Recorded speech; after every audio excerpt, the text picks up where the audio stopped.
Hey everybody, this is a video I want to do about propagating mushrooms from a package from dried mushrooms.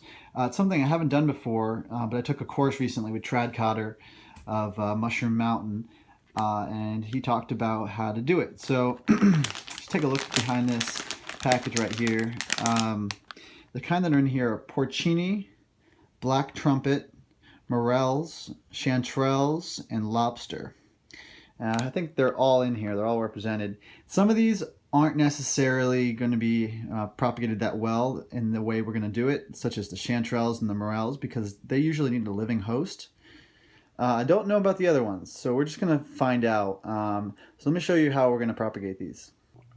Okay, so what we're going to do is called a cardboard culture, where you take basically just pieces of cardboard. They don't have to be sterile necessarily. Soak them in water, and let it sit for however long it takes to really get the water to soak into the cardboard. And what happens is we're going to take the mushrooms, probably should rehydrate them a little bit before I put them on here, and basically we're going to put them throughout, maybe like 4 or 5 pieces, tiny pieces of the mushroom, and then we're rolling up the cardboard into a tight, what Trad Cotter called a burrito. And then what's going to happen is the mushroom mycelium is going to spread out throughout the cardboard.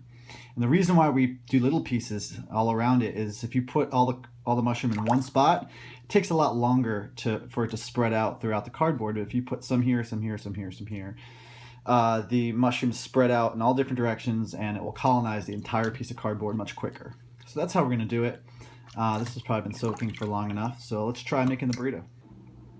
Okay, so they've been rehydrating for a little bit. This particular type is called the lobster mushroom. It looks and apparently tastes like lobster, like seafood. So I'm going to break it up into some small pieces here and kind of spread it out. Let's see if I can do it with one hand, I'm not sure. Spread it out kind of throughout the piece of cardboard because like I was saying, when you spread it out, you're going to increase the time or decrease the time that it takes for it to spread throughout the whole piece of cardboard. And we're using cardboard. It doesn't have to be sterile.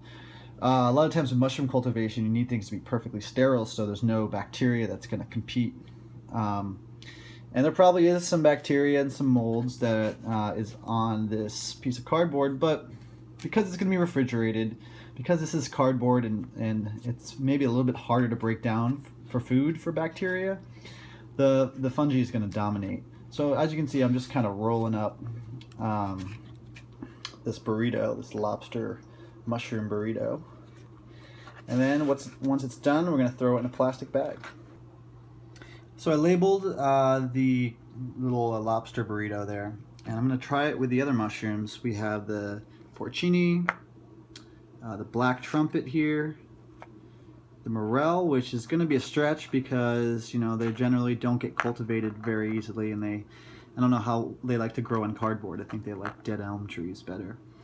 And then the chanterelle, I think this is the chanterelle. It's not the traditional color, but it's looked very different from all the others, and I think it's the only one it could be.